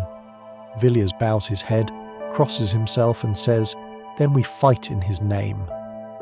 By midday, the Mamluks breach the outer courtyard. The gate collapses inward with a crash that echoes across the harbour. The defenders fall back to the inner keep, slamming the last iron doors behind them. The stairways are slick with blood. The air inside reeks of smoke and salt water. You can see the fear now, not cowardice, but the kind born of exhaustion. The men know there's no victory left, only the manner of their dying. The Mamluks storm the courtyard. Their banners fill the sky like storm clouds. The clash at the inner gate is apocalyptic. The roar of men and metal, the screams of horses, the thunder of collapsing masonry. Flames lick up the walls. The air turns into a furnace. Still, the Templars fight. They fight until their arms go numb, until the swords slip from their hands, until the corridors run red. You fight beside them, and you feel the stone tremble with every blow. Somewhere below, in the dungeons, civilians, women, children, old men, huddle in the dark, clutching relics and whispering prayers. A young boy asks, "Will the sea save us?" A monk answers softly, The sea saves no one, but it forgets faster than men. Late in the afternoon, the inner keep begins to collapse. Arrows no longer whistle, the air is too thick with smoke. The Hospitallers are gone, their banner torn and trampled. The last Templars retreat to the upper levels, fighting in the stairwells now, swords scraping against stone. From the Sultan's camp, horns blare, the final signal. "Burn it," Khalil commands. His men hurl pitch-soaked torches through the shattered windows. The fortress erupts. Flames race up the walls, devouring tapestries, timbers, men. You stumble toward the seawall, lungs seared by smoke. Below, the harbour churns. The last ship's already pulling away. A handful of knights stand on the parapet, faces illuminated by firelight, swords raised in silent salute. One turns to you and says, "If Acre falls, the world will remember we stood." Then the floor gives way. You fall through smoke, through sound, through the dying heart of the fortress. When you rise, coughing, the air outside is red and grey. The Templar Keep, that bastion of stone and faith, collapses inward with a final groan, sending a column of flame into the sky. The noise is beyond description, a roar so vast it drowns the sea. From his hilltop, Sultan al-Ashraf Khalil watches the tower fall. "It is finished," he says. His voice carries no triumph, only inevitability. As the dust settles, the sea wind rushes in to fill the silence. The cross above the keep is gone, swallowed by smoke. The last fortress of the Crusaders has become a pyre. You stand at the edge of the harbour, staring at the ruins, the salt stinging your eyes. Somewhere in the distance, the faint shape of a ship vanishes over the horizon. Behind you, Acre burns. The last Crusader Stronghold has fallen. The smoke of Acre clings to everything. Your clothes, your hair, your lungs. It has no scent left, only weight. The Templar fortress behind you burns like a volcano, its upper towers collapsing into the sea with a hiss of steam. Sparks rise and vanish into the ashen sky. The sound is not the chaos of battle anymore. It's the slow, mournful rhythm of destruction finishing its work. Down by the harbour, the scene is pure desperation. Every street leading to the water is jammed with people. Knights limping, sailors dragging carts, women carrying screaming children, monks clutching relics wrapped in linen. The air is a blur of cries. "To the ships! Make way! For God's sake, help me!" The city that once echoed with hymns and coin now sounds like an open wound. You push through the crowd, the heat from the fires pressing at your back. The Hospitaller quarter is gone, a flattened plain of rubble where black smoke billows upward. You glimpse bodies in the ash, armour still glinting, hands frozen around swords. No one stops, no one dares. At the water's edge, chaos reigns. Venetian, Genoese and Cypriot ships jostle at the docks, their decks already overflowing. Sailors scream at the mob, waving cutlasses to keep them back.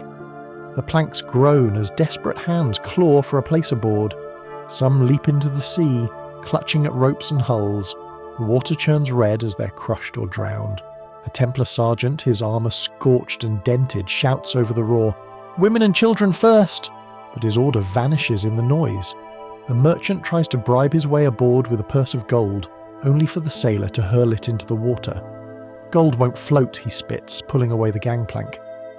Behind you, the Mamluk army is pouring into the harbour district. The rattle of armour grows louder, closer, more inevitable. Arrows streak through the smoke, clattering against the wharves. One strikes a fleeing boy. His mother doesn't stop running, just drags him, limp, along the ground. A shout goes up from the water. They're firing the docks, and it's true. The Mamluks, advancing with ruthless efficiency, hurl torches into the warehouses and piers. Flames leap upward, dancing along the masts and rigging. The sails of the nearest ships catch fire. The canvas turns orange, then black. The sea itself burns where oil has spilled. You stumble onto the quay where the Templar galley, Stella Maris, still waits. The deck is already crowded with wounded knights, sailors, and civilians packed shoulder to shoulder. A Hospitaller at the gangway shouts, "No more!" You push forward anyway. "Let me through. I can fight," you shout. He hesitates, then grabs your arm and hauls you aboard. Then you'll earn your passage. The gangplank is lifted. The galley's oars creak as it pulls away from the blazing pier. Behind you, the crowd surges, a final wave of desperation. Some leap into the water after you, hands reaching, eyes wide. A knight leans over the rail and tries to pull one up, but the man slips from his grasp and vanishes beneath the waves. On deck, the air is thick with smoke and salt. The rowers bend to their oars, faces grim, muscles straining. The captain, a Venetian with a scar down his cheek, shouts orders. "Keep clear of the docks! Row for open water." Arrows rain from the shore. One slams into the mast beside you, quivering. Another strikes a sailor in the neck. He falls silently into the sea. The galley lurches as the oars hit debris, burning wood, floating bodies, shattered barrels. From the stern you look back. The harbour is an inferno. Ships collide, burning masts collapsing into one another. The Mamluks swarm the waterfront, banners snapping in the heat. You can see them cutting down those who remain, so soldiers, merchants, monks, all alike in the slaughter. Among the flames, the Templar Keep still burns, its highest tower already fallen. Yet through the haze, the lower structure seems to glow from within, a molten red like a forge. It's hard to tell whether the light is fire or faith refusing to die. Beside you, a wounded knight, his arm bound in bloodied cloth, murmurs, "It's gone then." You nod. He stares at the flames. "We thought we were God's wall," he says softly. "Turns out we were just his lesson." The galley pulls farther from shore. The smoke thins, revealing the open sea, grey and endless. The survivors stare silently toward the horizon, faces streaked with soot and salt tears. Some pray, some don't. The oars creak like weary bones. From somewhere deep in the harbour, an explosion shakes the air. The ground ripples beneath the waves. The Templar fortress, or what's left of it, collapses entirely, the final tower sinking into the sea with a roar that echoes for miles.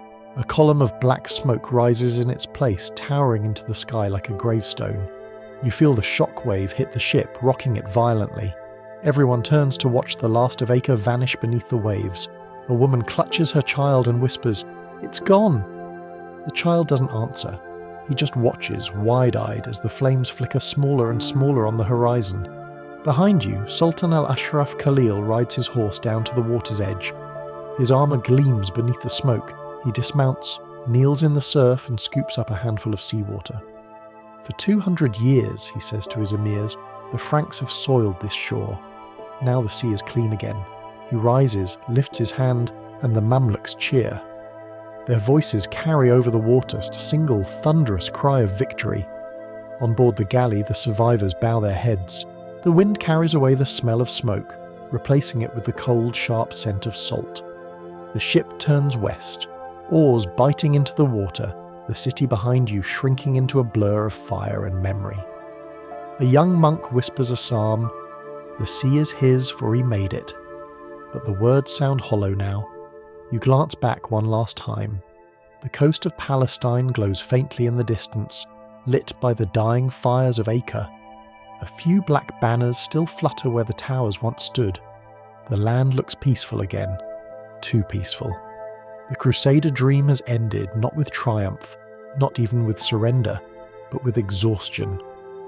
As the last light of the city fades, the galley sails into open sea, carrying with it the ghosts of a century's war. Behind you, the Holy Land disappears beneath smoke and waves. Ahead lies only silence and exile. When the fires die, Acre is no longer a city. It's a scar. Smoke lingers for days, drifting out over the Mediterranean like a shroud. The once golden harbour is black with ash and corpses. The gulls return first, circling overhead, their cries thin and cruel. The waves lap against the ruins, washing fragments of armour and charred wood onto the beach. Where there were walls, there are mounds of rubble. Where there were markets, there are pits of the dead.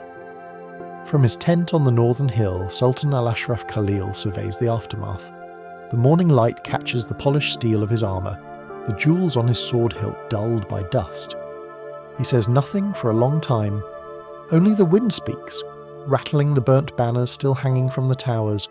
An emir rides up beside him, bowing low. "The city is ours, Majesty." Khalil nods slowly. "It was always ours. They merely delayed the inevitable. He rides forward through the ruins. The ground crunches under the hooves of his horse. Broken glass, crushed helmets, and bones. Smoke still rises from pockets of fire where collapsed beams smoulder. The streets are littered with shields marked by red crosses, melted by heat or split by sword blows. The Sultan's guards fan out before him, clearing paths through the debris. They find survivors, a handful of wounded soldiers, mostly civilians hiding in cellars or beneath fallen walls. Some are dragged into the open, eyes wild with fear. A few beg for mercy. The Sultan's expression doesn't change. "Slaves," he says simply. The guards understand. By noon, columns of captives march out of the city, Franks, Italians, Greeks, even local converts who had taken shelter under the Crusaders' rule. Chains rattle as they pass through the dust.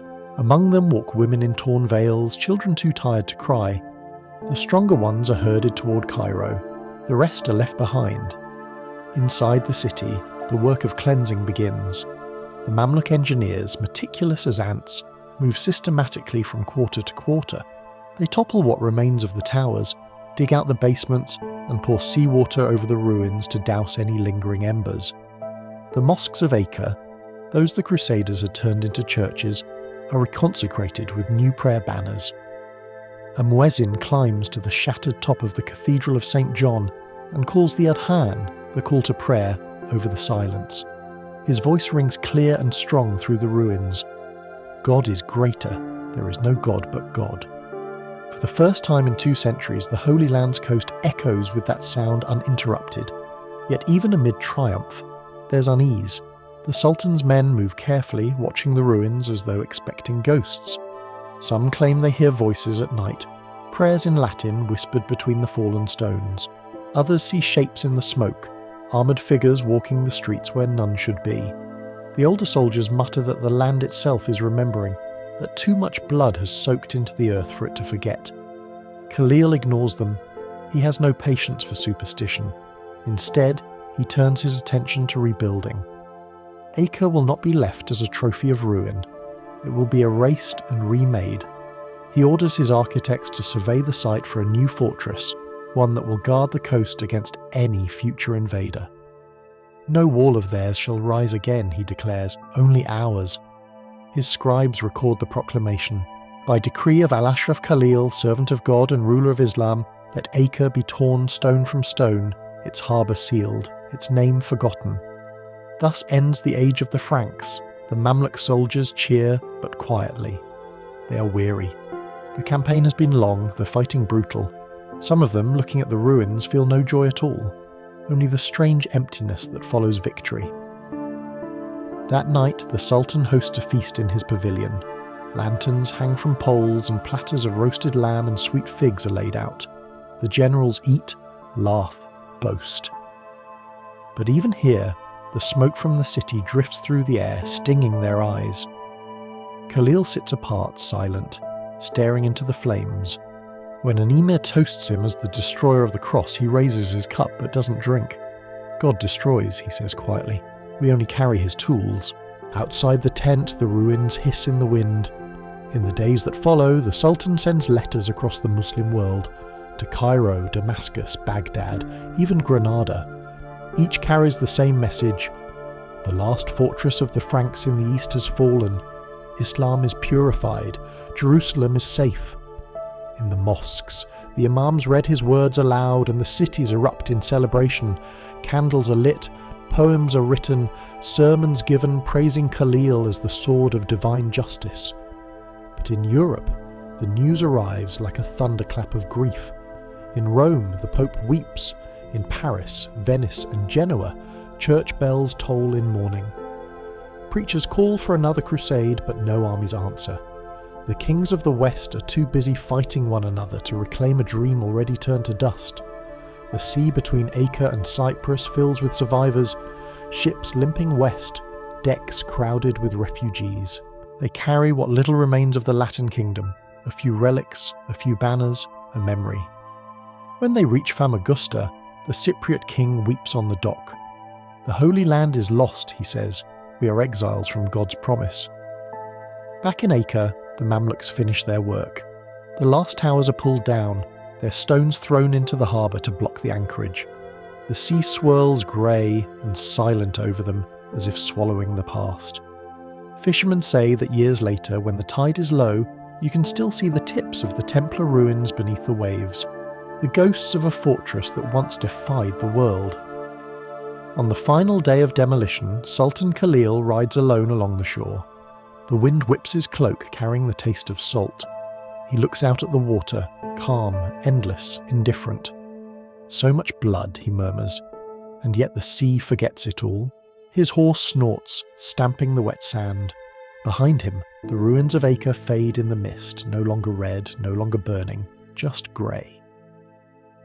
That night, when the Sultan leaves for Cairo, the campfires along the coast are extinguished one by one. The land falls silent. Only the waves remain, whispering to the stones. Acre is gone, but its shadow, the memory of its walls, its saints, its sinners, will haunt history for centuries. The Holy Land is free again, but no one who walks it will ever forget the price. The fall of Acre does not end with the silence of stone. It sends ripples that reach every corner of the known world. Word travels faster than ships. Rumours sail on the wind. Within weeks, the courts of Europe are heavy with mourning, and the seas that once carried Crusader fleets turn into graveyards of memory. In Cyprus, the first refugees arrive within days, burned, limping, starved. The port of Famagusta becomes a city of ghosts. The harbour is thick with smoke and salt, and the cries of the living mingle with the wails of the lost. Men still in chainmail stagger off the ships and kneel in the sand, staring back toward the east, as if expecting Acre to rise again from the sea. The King of Cyprus, Henry II of Lusignan, stands on the dock as the survivors disembark. His crown gleams in the morning sun, but his face is pale, drawn. When the first Templar officers kneel before him, bearing nothing but their torn banners, he says softly, "You've brought me ashes." The Grand Master of the Hospitaller, Jean de Villiers, now heavily wounded, bows his head. "We brought you what remained."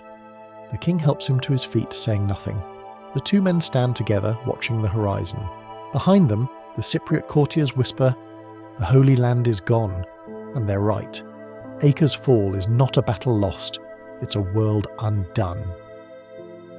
With it die 2 centuries of Crusader dominion, the Kingdom of Jerusalem, the County of Tripoli, the Principality of Antioch, and every fortress that once guarded the coast from Jaffa to Tyre. Each one now belongs to the past, its towers toppled, its crosses melted down, its people scattered to the winds. The Templars, their order broken and their Grand Master dead, retreat to Cyprus, bitter and hollow-eyed. They try to rebuild, fortifying their new headquarters at Limassol, but they know it's meaningless. There is no Holy Land left to protect. The Hospitallers, more pragmatic, tend to the wounded and begin planning their next move. Perhaps Rhodes, perhaps beyond. For the first time in 2 centuries, there are no Latin banners on the shores of Palestine. The Mamluks rule from the Euphrates to the Nile, their black and gold flags fluttering over cities once carved with crosses. The Mediterranean trade continues, of course. Merchants care little for faith. But the Crusader dream is over. In Rome, the Pope receives the news at dawn.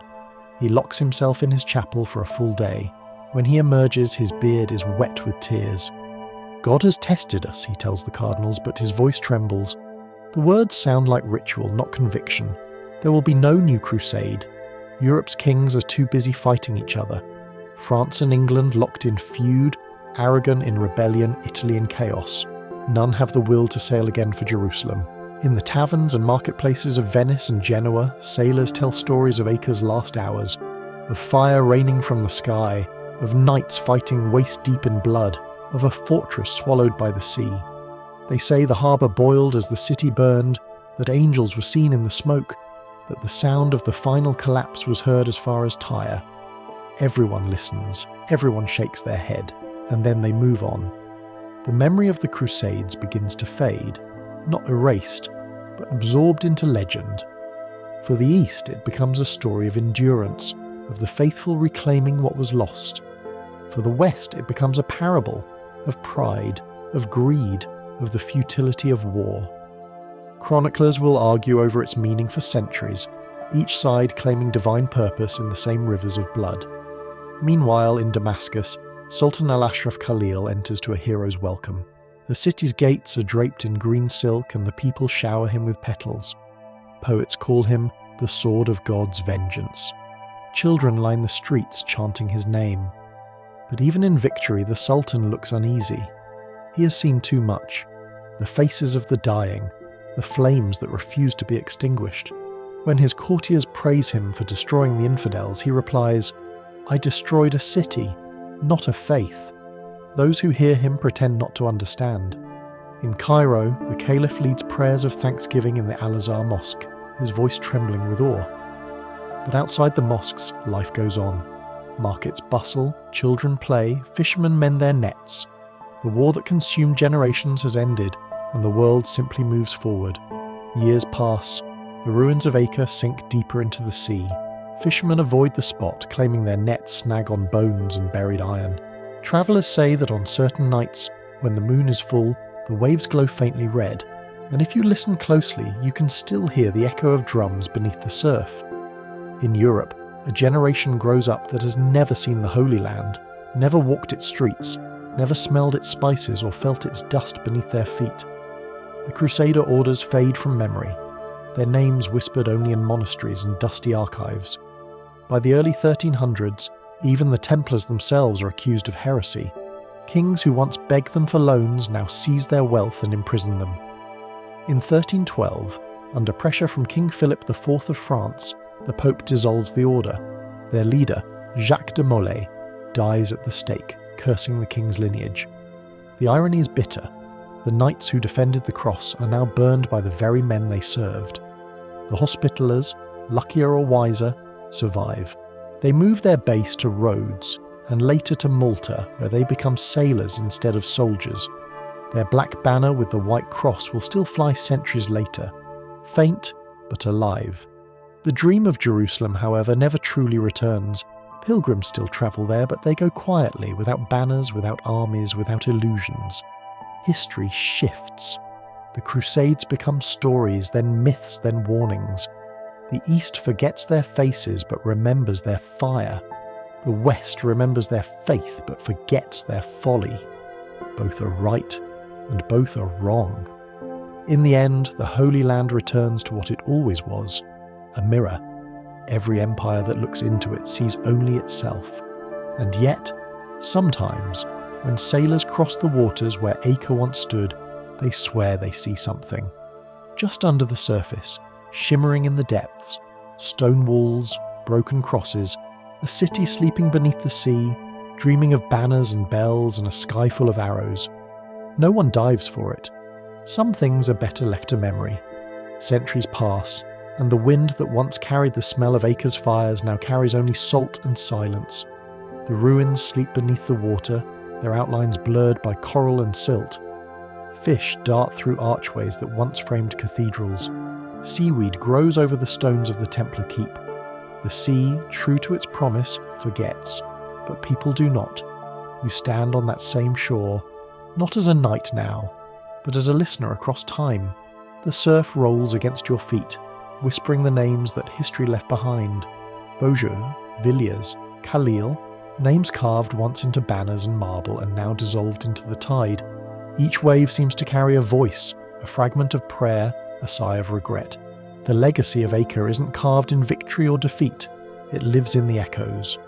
For the East, the city's fall marked the closing of a wound, the reclaiming of holy ground. For the West, it was a door slammed on a dream 2 centuries old, the dream of Jerusalem in Christian hands. But for both, it became something quieter, a reminder of how faith and empire devour one another when they forget humility. The scholars in Cairo will write of Acre as a triumph of destiny. The monks in Avignon will copy its story in trembling ink, framing it as tragedy.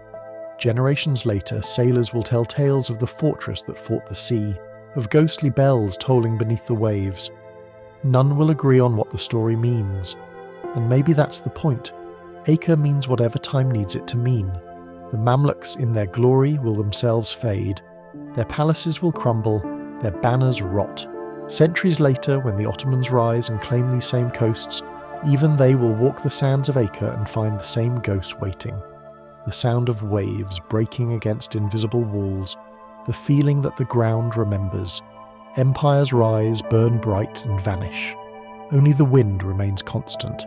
As for the Cross and Crescent, their struggle continues in quieter forms. Not in sieges or crusades, but in words, art, and memory. The people who once killed each other for stone and scripture will one day trade stories, books, and ideas across the same sea that once ran red. That, perhaps, is the real miracle, that after so much death, the same water that divided them becomes a bridge. Night falls gently now. The stars appear one by one, their light bending over the horizon where Acre once stood. The sea reflects them, calm, endless, patient. Somewhere beneath that mirror of silver lie the bones of thousands. Knights, merchants, farmers, sailors. Some prayed to the same god, others to none, but all were swallowed by the same silence. You sit on the sand, and for the first time there's peace in the air. No drums, no horns, no shouting, just the hiss of the tide. You can almost imagine the sound of oars far away, the last Crusader galley slipping west, its lantern flickering against the black water. You wonder if they looked back one final time before the horizon erased everything. History, like the sea, has no edges, only currents. The fall of Acre was not the end of the world, only the end of a chapter humanity had written in blood. New pages would follow, merchants crossing the Mediterranean, scholars translating Arabic texts into Latin, explorers sailing beyond the maps that Acre once guarded. The fire that destroyed the city also lit the path toward a wider world. As you watch the moon rise, you realize that every ruin carries two stories, one of what fell and one of what began after. Acre was both tomb and threshold. It ended the age of Crusaders, but birthed the age of travellers, diplomats, dreamers. The sea that devoured the city became the road that connected civilizations. The same waves that carried armies would soon carry ideas, languages, love. A faint breeze moves over the water. It smells of salt, dust, and time, the oldest perfume in history. You close your eyes. The sound of the surf deepens, softens, until it feels almost like breathing. You picture the city as it was before the siege, its blue domes gleaming, its bazaars filled with voices in a dozen tongues, its harbour shining with ships from every shore. For a heartbeat, you hear laughter again. Then the memory fades, gentle as the tide retreating from your feet. The world sleeps easier now. The centuries will cover Acre in silence, but somewhere, a storyteller will still speak its name, and someone, maybe you, will listen. Hey, before you drift off completely, remember this. History never really ends. It just changes its disguise. The fire that burned the last Crusader city still glows somewhere. In curiosity, in wonder, in the need to know what came before us. And that's enough. So breathe. Let the wind carry the last embers away. The sea hums softly against the shore. The stars draw long paths across the sky. The ruins rest beneath the water, dreaming. Good night, sweet dreams.